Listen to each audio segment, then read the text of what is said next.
Good morning class 8।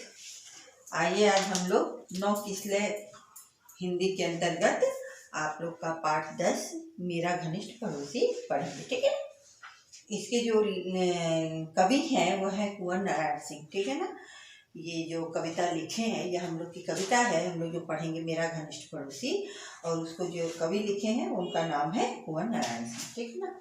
सबसे पहले हम लोग कुछ शब्दार्थ दिए हैं जिसको हम लोग पढ़ते हैं। जैसे कि जात शब्द है, जाति का क्या मतलब हुआ? जाति है ना, किस जाति का। बेचैन यानी व्याकुल। ठीक है ना।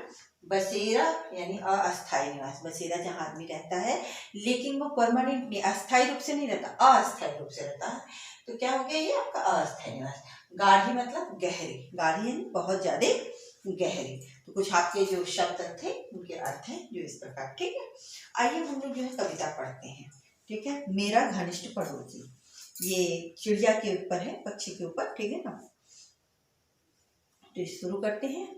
मेरा घनिष्ठ पड़ोसी एक पुराना पेड़, न जाने क्या तो उसका नाम है, क्या उसकी जात है, पर इतना निकट है कि उसकी डालें हमेशा बनी ही रहती हैं मेरे घर के बरामदे में। ठीक है ना। क्या कह रहा है कवि कि मेरा घनिष्ठ पड़ोसी कौन है? एक पुराना पेड़ है। ठीक है ना। जो न जाने उसका नाम क्या है, उसकी जाति क्या है, पता नहीं है क्या नाम है उसका, क्या जाति है, पर इतना निकट है कि उसकी सारी डालें हमारे घर के बरामदे में रहती हैं। यानी बहुत निकट है, यानी उसकी सारे पेड़ की जो शाखाएं हैं वो क्या है? बरामदे में, आंगन में हमारे रहती हैं।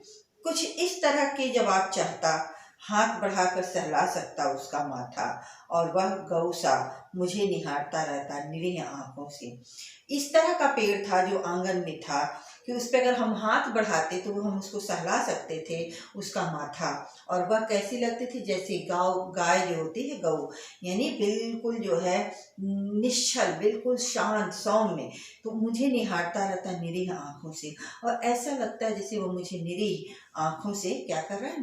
निहार रहा है, देख रहा है। ठीक है ना।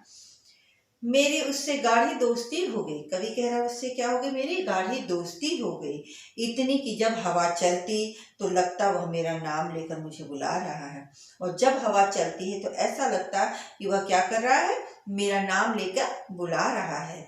सुबह की धूप जब उसे जगाती तो वह बाबा की तरह खरखराते हुए उठता, और सुबह की धूप जैसे सुबह भोर होता है, प्रातः काल होता है, तो ऐसा लगता है जैसे कोई बाबा खरखराते हुए उसे जगा रहा है, और मुझे भी वह जगा देता, उसे भी जगा देता, मुझे। यानी सब लोग चैतन्यता को प्राप्त कर लेते हैं।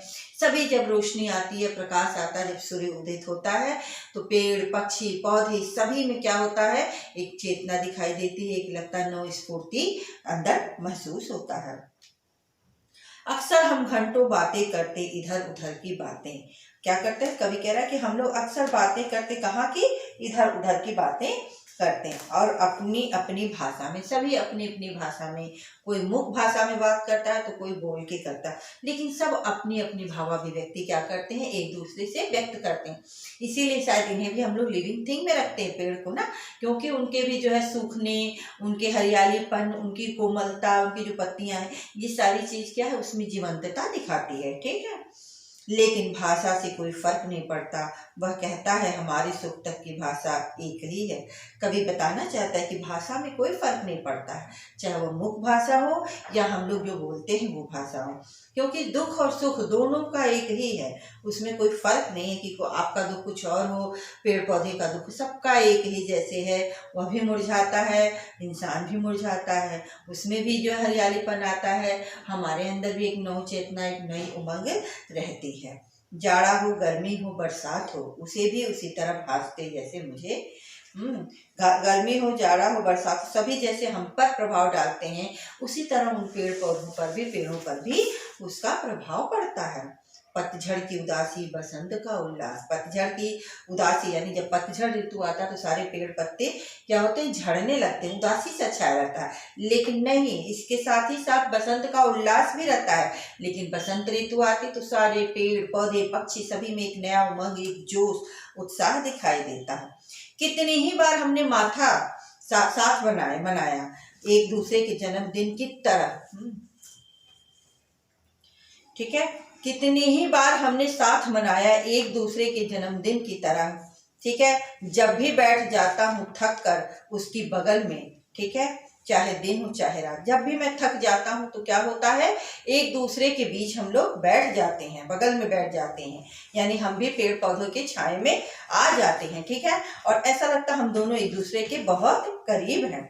चाहे दिन हो चाहे रात, वह ध्यान से सुनता है मेरी बातों को, चाहे दिन हो या रात, लेकिन वह पेड़ पौधे जो हैं हमारी बातों को ध्यान से सुनते हैं, महसूस करते हैं, ठीक है। कहता कुछ नहीं पर बोलता कुछ नहीं, बस एक नया सवेरा देता है मेरी बेचैन रातों को, और एक नया सवेरा देता है मेरी बेचैन रातें, यानी जब हम लोग रात में सो जाते हैं, जगते हैं, तो एक नया सवेरा दिखाई देता है, एक नया उमंग देता है। उसकी बाहों में चिड़ियों का बसेरा है, और उस पेड़ में जो है क्या है, चिड़ियों का बसेरा, किसके जैसे लगता है उनकी बाह हो, और उसी में चिड़िया ने घोंसला बना बना के चिड़िया अपना रहती हैं। हर घड़ी लगा रहता है उनका जाना, और वह बार बार आती जाती है, यानी दाना लेती हैं, दाना चुगती हैं, फिर आती हैं, रहती हैं, फिर चली जाती हैं। कभी कभी जब अपना ही घर समझकर मेरे घर में आकर ठहर जाते हैं उसके मेहमान, तो लगता है चिड़ियों का घोंसला है मेरा मकान, और एक भागती ऋतु भर की सजावट है मेरा सामान। और कभी कभी तो ऐसा लगता है कि जैसे मेरे ही घर में आके उनके मेहमान रुक गए हैं, ठहर गए हैं, और चिड़ियों का जो घोंसला है वह भी मेरा मकान सा हो गया है। बिल्कुल पेड़ की डालियां जैसे मेरे घर के अंदर आ जाती हैं, और जो चिड़ियों का जो बसेरा है, जो उनके घोंसले हैं, वह भी मेरे आंगन में कहीं न कहीं उस पेड़ पे लगे रहते हैं, वो झुके हुए थे दिखाई देता है। और एक भागती ऋतु भर की सजावट है मेरा सामान। और जैसे एक ऋतु हो जो भाग रही हो, नया सजावट, एक नया उत्साह, एक नई उमंग दिखाता है, ऐसा लग रहा है कि एक नया सजावट सा है। क्योंकि ऋतुएं जब आती हैं, जाड़ा हो, गर्मी हो, बरसात, तो वो क्या करती हैं, एक नया उमंग, एक नया सजावट, एक नया उत्साह और जोश पैदा करती हैं। तो आज आपका ये कविता यहीं पर खत्म होता है। Thank you.